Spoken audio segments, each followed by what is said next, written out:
Hello दोस्तों, जय हिंद, नमस्कार। आई होप कि आप सभी अच्छे होंगे और आप अपनी पढ़ाई है उसे भी बहुत ही बेहतरीन तरीके से कर रहे होंगे। तो दोस्तों, जो आपकी रेलवे की सबसे बड़ी भर्ती आती है ग्रुप डी की, वो आ गई है। आपको उसके बारे में पता भी है और उसके फॉर्म है वो भी शुरू हो गए हैं। और हम इस वीडियो में कि आपके लिए कौन सी पोस्ट है वो बेहतर रहेगी और आपको किस पोस्ट से है वो बचना है। इस वीडियो में हम इनके बारे में चर्चा करेंगे। और इनके बारे में बात करने से पहले थोड़ा हम पहले इस भर्ती के बारे में जान लेते हैं। तो दोस्तों, आपको पता ही है इसके जो फॉर्म है वो 23 जनवरी को शुरू हो चुके हैं और इसकी जो लास्ट डेट है वो 24 फरवरी रहेगी। और जो इसके एग्ज़ाम है वो भी मई जून तक है, वो कंडक्ट करवा लिए जाएंगे। पोस्ट है वो भी 32,438 पदों पर ये भर्ती है वो आई है। और जहाँ तक हो इसमें पद भी बढ़ाए जा सकते हैं, उम्मीद है। क्योंकि बहुत सारे जो यूट्यूब चैनल वाले हैं या जो बड़े एजुकेशन जो ग्रुप हैं वो लगातार ट्वीट कर रहे हैं, आपको पता होगा। आगे हम फॉर्म फीस के बारे में बात करें तो जो इसकी फॉर्म फीस है वो जनरल, ओबीसी और ईडब्ल्यूएस है उसके लिए 500 रुपये रखी गई है। और एससी, एसटी और ऑल कैटेगरी जो फीमेल है उनके लिए जो फीस है वो 250 रुपये रखी गई है। और जो इसका एज क्राइटेरिया है वो 18 साल से लेकर 33 साल है। और जो ये भर्ती है, इस बार की जितनी भी रेलवे की भर्ती हुई है उनमें कोविड-19 के जो वजह से जो भर्तियां लेट आई है उनके चलते 3 साल की एक्स्ट्रा छूट है वो दी गई थी। और इस भर्ती में भी आपको 3 साल की एक्स्ट्रा छूट दी जा रही है। इस कारण आपका जो एज क्राइटेरिया है वो 18 साल से लेकर 36 साल है। ये रेलवे की लास्ट भर्ती है जिसमें आपको एज में 3 साल की एक्स्ट्रा छूट दी जा रही है। इसके बाद अब जितनी भी या जो भी भर्ती होगी उसमें नॉर्मल जो एज क्राइटेरिया रहता है, जैसे डी ग्रुप की भी अगली भर्ती होगी तो उसमें आपका जो एज क्राइटेरिया है वो 18 से 33 ही रहेगा। सिर्फ ये लास्ट भर्ती है जिसमें आपको 3 साल की एक्स्ट्रा छूट के चलते आप 36 साल की एज तक फॉर्म है वो अप्लाई कर सकते हैं। और आपको पता है कि 14 अलग अलग डिपार्टमेंट या विभागों में भर्ती आई है, जिसके जो टोटल पद हैं वो सभी डिपार्टमेंट में अलग अलग बंटे हुए हैं। और हम इसके बारे में चर्चा बाद में करेंगे। उससे पहले हम इसके सिलेबस के बारे में बात कर लेते हैं। इसका जो सिलेबस है उसमें 25 नंबर की आपसे जनरल साइंस पूछी जाएगी और 25 नंबर की ही आपसे मैथ पूछी जाएगी और 30 नंबर की आपसे रीजनिंग पूछी जाती है। और जनरल अवेयरनेस और जो करंट अफेयर है उसके 20 क्वेश्चन आते हैं और टोटल 100 क्वेश्चन होंगे और 100 ही नंबर के आएंगे। और आपको जो इनको हल करने के लिए जो टोटल समय मिलता है वो आपको 90 मिनट यानी 1.5 घंटा मिलता है। और जो आपकी नेगेटिव मार्किंग है वो 1/3 रखी गई है। और आगे हम इसके सिलेक्शन प्रोसेस की बात करें तो सबसे पहले आपका रिटन एग्जाम होना है। उसके बाद आपसे फिजिकल टेस्ट करवाया जाता है, जिसमें पहले बात करें मेल की तो मेल कैंडिडेट से 35 केजी वेट लेकर 100 मीटर तक 2 मिनट के अंदर चलना होता है। वजन को आप बीच में कहीं रख नहीं सकते। जहां तक आप 100 मीटर आपके कंप्लीट होते हैं तभी आप उसको रख सकते हैं। और उसके बाद आपसे 1 किलोमीटर रनिंग करवाई जाती है, जिसके लिए आपको 4 मिनट 15 सेकंड का समय है वो दिया जाता है। और आगे बात करें फीमेल की तो उसमें भी आपसे 20 केजी वेट है, उसके साथ आपको 100 मीटर की दूरी तय करनी होती है 2 मिनट के समय में। और आप उस वेट को नीचे नहीं रख सकते।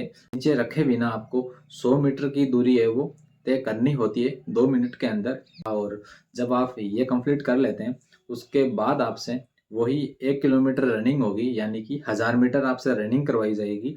उसके लिए आपको 5 मिनट और 40 सेकंड का समय है वो दिया जाएगा। और उसके बाद आपसे डॉक्यूमेंट वेरिफिकेशन होता है और उसके बाद आपका मेडिकल टेस्ट है वो लिया जाता है। और उसके बाद आपकी फाइनल मेरिट है वो लग जाती है। पिछली बार यही हुआ था कि जितने स्टूडेंट का डॉक्यूमेंट वेरिफिकेशन और मेडिकल हुआ था उतने ही कैंडिडेट उसमें क्वालिफाई थे। पिछली बार जिनका फिजिकल क्वालिफाई था उन सभी स्टूडेंट का है वो फाइनल मेरिट लिस्ट में नाम जरूर आया था, जिन्होंने मेडिकल और डॉक्यूमेंट वेरिफिकेशन क्वालिफाई करे थे। और क्योंकि पिछली बार है वो फिजिकल में उतने ही स्टूडेंट को पास किया था जितनी पोस्ट थी। और शायद इस बार भी वैसा ही हो। तो दोस्तों, आप सिलेबस देख लिया आपने और पद हैं वो भी ठीक हैं, उतने कम भी नहीं है। क्योंकि इस बार जो रेलवे है उसने एनुअल कैलेंडर जारी करने की बात करी है, क्योंकि हर साल वैकेंसी करवाने की बात है। तो जाहिर सी बात है कि जब पिछली बार जितनी वैकेंसी हुई थी 1 लाख प्लस पदों पर, उतनी तो होने से रही। फिर भी संभावना है कि 5 साल बाद भर्ती आ रही है तो हो सकता है कि आपके कुछ पद है वो बढ़ा दिए जाएं। और दोस्तों अब हम बात करते हैं कि पोस्ट के बारे में।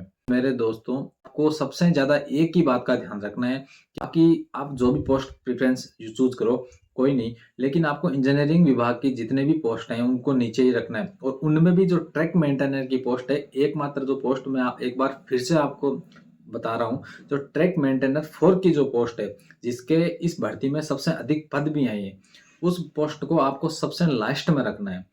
जितना हो सके आपको उस पोस्ट से बचना है। तो आप पूरी कोशिश करिए कि आपको इसके अलावा अगर कोई भी पोस्ट मिल रही है, ठीक है, आप इस पोस्ट में हर चीज़ से परेशान रहोगे और जो आपका सपना है ना गवर्नमेंट जॉब लगने का, अगर आप इस पोस्ट में लग भी जाओगे ना, फिर भी आपका जो सपना है वो सपना ही रह जाएगा क्योंकि ये अदर पोस्ट से बहुत अधिक कठिन है। आप मेरी बात को जहाँ तक क्योंकि आप सुनने में फिर भी ठीक है कि यार हार्ड है, कितनी हार्ड होगी, लेकिन आप वाक़ई में जब सिलेक्ट हो जाओगे और आप नौकरी करने आओगे, तब आपको पता चलेगा। मैं आपको फिर से एक बार रिपीट कर रहा हूँ कि आप इस पोस्ट से बचना, बाकी अदर जो भी है, कोई दिक्कत नहीं है।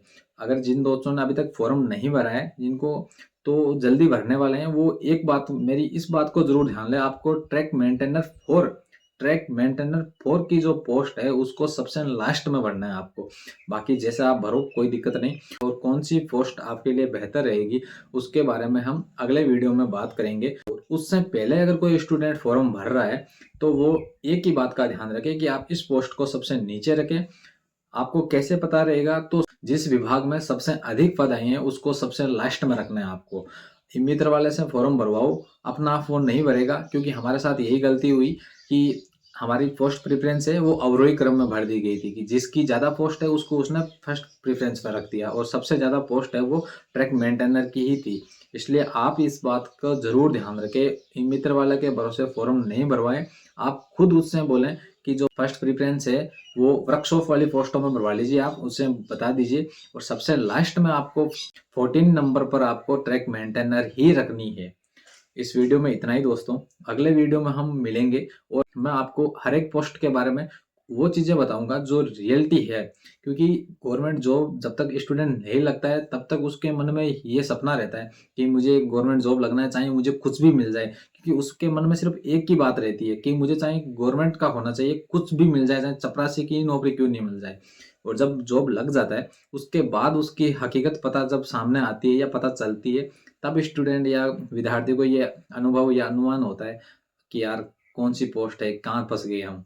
तो इससे पहले आप पहले से ही थोड़ा सावधान रहें और अच्छे से थोड़ी अपनी प्रिपरेशन को थोड़ा अच्छा या बेहतर कर लीजिए कि उसके चलते आपको अच्छी पोस्टें मिल जाए और हो सके जितनी मेहनत कर सकते हो वो कर लीजिए। अभी आपके पास आरपीएफ कांस्टेबल, एनटीपीसी ये भर्तियाँ बची हुई है, कोशिश करिए आप वहाँ अगर निकल जाए तो बहुत ही अच्छी बात है। और वहाँ सिलेक्शन नहीं हो रहा है, तो आप कोशिश करिए कि इस रेलवे ग्रुप जो डी है, इसमें ट्रैक मेंटेनर के अलावा या अच्छी जो वर्कशॉप वाली पोस्टें हैं, उनमें आपका सिलेक्शन हो जाए। इस वीडियो में इतना ही दोस्तों।